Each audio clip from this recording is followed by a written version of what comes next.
Hello, this is Roger. I'm not sure why I'm doing this other than it's just kind of a collection of thoughts that we've had over the years, mostly from business kinds of relationships. Hopefully something might be of value to you. And I understand too that I typically I have one message. I'm just saying it a lot of different ways, I guess. So here we go. This all started when our family company, Allmand Brothers in Holdridge, Nebraska, was operating, and for about 25 years or so, I guess, we always tried to do things the way we thought was appropriate and suitable given our worldview. And our Allmand purpose statement was to serve our stakeholders with excellence, integrity, and respect, and in the spirit of God's love, to be authentic with one another. I said stakeholders, not stockholders. Stakeholders are anyone that had that would be affected by the success or lack thereof of Allmand Brothers as a company. We identified 5 different groups: our employees, certainly, our customers, the vendors that we bought different items from, the owners of the company, and our community. And I think a lot of businesses are set up to maybe best serve 1 or 2 of those stakeholder groups. We tried to make decisions based on serving all 5 of those stakeholder groups. We actually not only identified the groups, but we put together a little page on how we would measure how we were serving those 5 groups, and that was helpful too. Not only to describe them, but put in place a way of identifying our performance with those stakeholder groups. So that was all really fun in a lot of ways. One other thing in business that I really like, and it's not just business, it's any organization in my view, or even any family. With our Allmand purpose statement in place, we talked about role descriptions rather than job descriptions. To me, job descriptions are, here's what we want you to do. I want you to come at 8 o'clock and do these things, and you can go home at 5 or whatever. And you know, a job can be mowing the yard or taking out the garbage or whatever. And our perspective was, when we were hiring people or working with people that we had worked with for years, was to describe a role description. If we were interviewing somebody, we would talk along the way of, we would like you to come play a role in helping us become the company we want to become.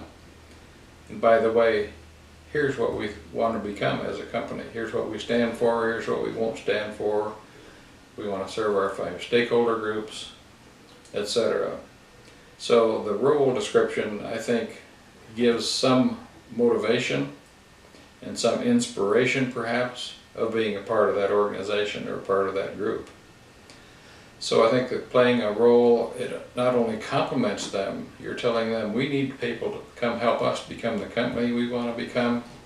We want you to consider playing a role here. Here's how we would describe your role, whether it's in the weld department or machining or painting or sales, marketing, whatever. We wanted to describe how we think that role would look and make sure they understand up front, if possible, whether or not this role seems helpful or something that they'd want to be or become, or to help us become as a company. And mainly it's based on serving our 5 stakeholder groups. So beyond that, and what we're doing now pretty much full time, is passing on some of the thoughts and informations and so forth that we think is important, not only in business but in life. It's creating culture that is effective, enjoyable, creative, stimulating. Culture, in my view, always trumps strategy. If it isn't any fun to be there and make them things happen in that organization, the longevity of the organization as a whole, I think, is perhaps limited. So we need to focus on culture, which is more of the softer issues rather than the hard issues. It's not accounting, it's not sales, it's not production. In fact, it is learning to enjoy and to serve those that you work next to. And I think these softer issues certainly go along with life in general. One of the words that I've always enjoyed and talk about some is entropy. E-N-T-R-O-P-Y. And that's a word out of the second law of thermodynamics. And I just told you way more about that than I know. But in my simple definition, entropy will happen whenever there's not any attention paid to a situation. If entropy will set in if we don't pay attention to it, if you don't service your car regularly, if you don't keep your house in good shape, if you don't practice your golf game, if you don't enjoy and try to build on the relationships that you find important, your spouse, your kids. If you don't work on developing those things, entropy sets in. And those relationships deteriorate, those skills deteriorate, and the opportunities become more limited for you as a person to enjoy life. So we talk about a career called life. And again, it's more of the softer issues. Socrates, I think, said, obviously years ago, and I hardly remember that conversation anymore, he said, "The unexamined life is hardly worth living." And I think that's a powerful little statement to me. If we don't examine our life, if we just bump along through life, it's hardly worth living. We're living by accident instead of on purpose. So I think the unexamined life helps us discover our destiny. And if our current destiny doesn't look like one we'd like to have it become, we have a chance to change it. We are actually the primary author of our stories. So given however many years you've lived, how does the end point look to you? Are you going to achieve what you want to achieve? Are you going to become the person you want to become? If not, you've got opportunity to change. So I think that's really, really important to think about that, to have an awareness of your destiny. In fact, that's a good leadership quality if someone kind of knows where they're going and how they're going to get there. That person will have some followers, as opposed to the person who doesn't have a focus on their destiny or doesn't think much about it. It's going to be hard to find people that will follow such a person if they don't know where they're going and who they want to become. So it's kind of like a business term would be you're creating your own brand. You're creating your brand, by the way, 24/7, whether you realize it or not. If in fact you are late to meetings, if you wear blue jeans every day, if you use bad grammar, that's part of your brand. That's what people think of when they hear your name. And I think that rather than create your brand accidentally, let's do it on purpose, intentionally. Decide who you want to be. And by the way, our whole culture focuses on what we do. And in my view, God is much more interested in who you are as a person than what you do. That's your brand. What do you stand for? What won't you stand for? What's meaningful to you? What's of value to you? And your brand and your actions are all based on your values, what you have determined you want to become, who you want to be known for, what you want to be known for. And at some point, if you're examining your life, you need to think in terms of, was this planet created by accident? If it was, it doesn't make much difference who you are or what you do. But perhaps it was created by design, which is 1,000,000% more logical than if it happened by accident. I know people believe in evolution, and there's some evolutionary kinds of things that go on in our world, certainly. You know, I don't know what gravity evolved from. I don't think gravity evolved from anything. I think God created it myself. So this idea of trying to examine your life and trying to matter with who you are and who you want to be, I think is really, really important. Probably 10 years or so now, there was probably the last Johnny Cash movie that was made. And Reese Witherspoon played June Carter Cash in that movie. At one point in the movie, June Carter Cash had a line that I think was impactful, powerful, a short little line. And she said something like, "I'm just trying to matter." And I think that is awesome. What if we were all trying to matter? To our fellow worker, to our country, to our church, to our spouses, to our families, to our friends. What if we were trying to matter? I think it would be a magnificently different country if we were all trying to matter. So when we think of June Carter Cash's comment, "I'm just trying to matter," I think it's a good question to ask ourselves. What really matters most to me?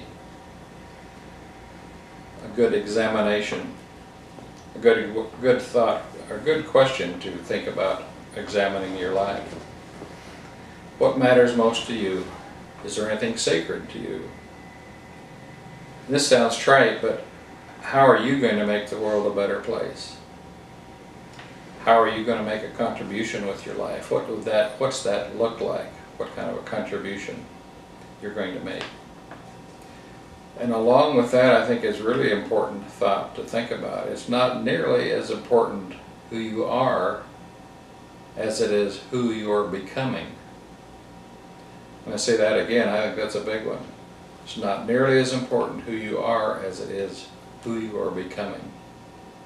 How do you want to finish out the rest of your decades or hours or time or with days, weeks, whatever? Who are you becoming? That's the question. What are your dreams? Someone has said, also change the subject just slightly here, the two most important days of your life maybe are the day you were born and the day you discovered why you were born. Why are you here? What's your legacy likely to be? What's your focus going to be? What's your purpose, your mission? You know, if you believe we're here by accident, it hardly makes any difference who you are, what you do, or whatever. But if you think we're here possibly for a purpose, discovering that purpose and how to fulfill that purpose, I think is really, really important. Actually, someone has said, and I believe it's profoundly true, the most important thing in life is deciding what is the most important thing in life. What are you here for? I think that's a big one. Another thought that I think is important too, it kind of goes along with this, is whenever you make a choice, you change the future.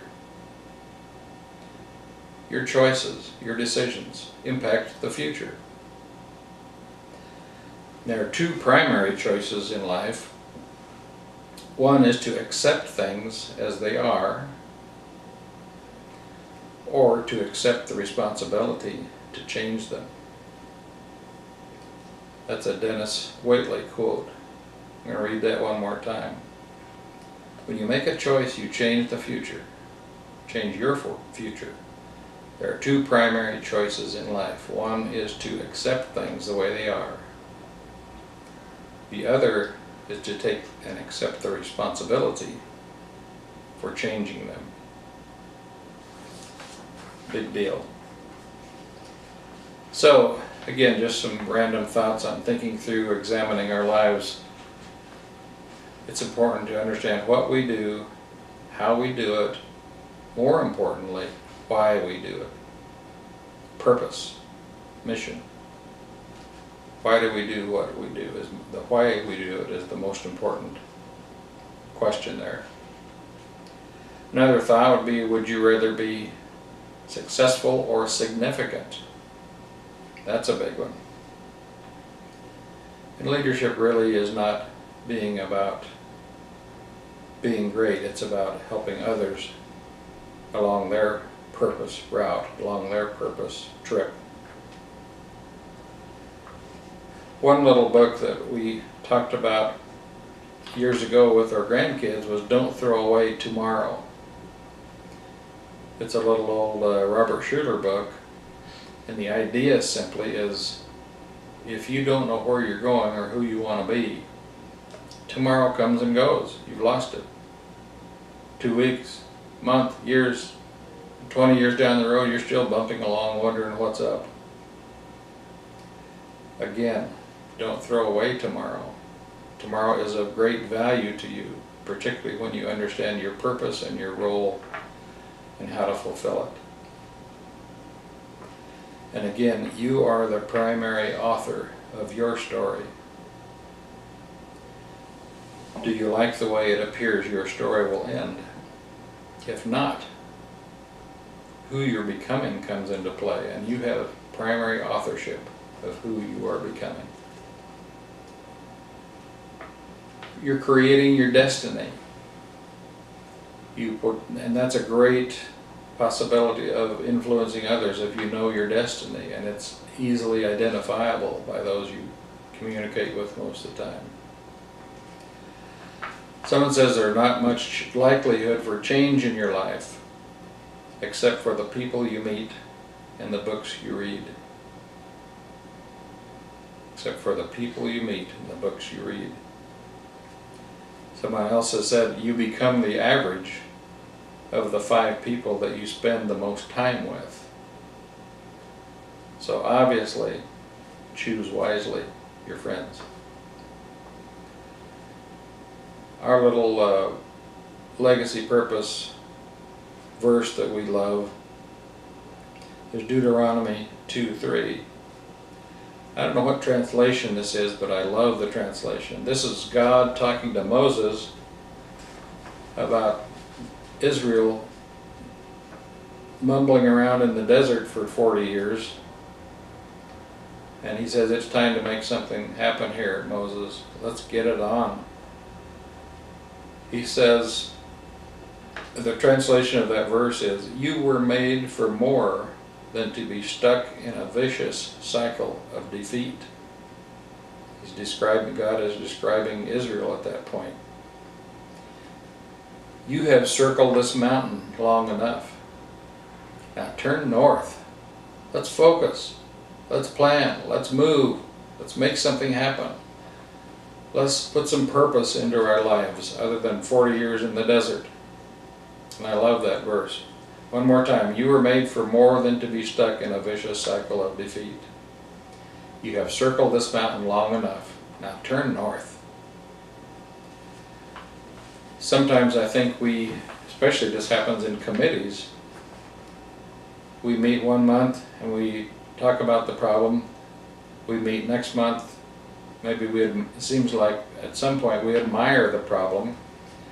If there's problems in your life, problems in your direction and your purpose and your focus, I'm saying you probably have admired the problem long enough.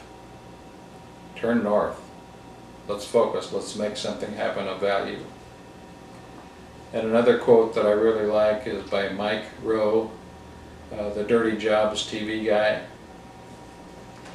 He says, happiness does not come from a job. It comes from knowing what you truly believe and behaving in a way that is consistent with those beliefs. Beliefs drive action. Again, Mike says, happiness does not come from a job, it comes from knowing what you truly value and behaving in a way that is consistent with those beliefs. So that's kind of my deal. Don't know if it's of value to you or not. Hope there's something there that would be of value. And what we try to do in our little business here is to encourage people to live a life in order that they can leave a legacy of value and purpose. Thanks. You all have a good day.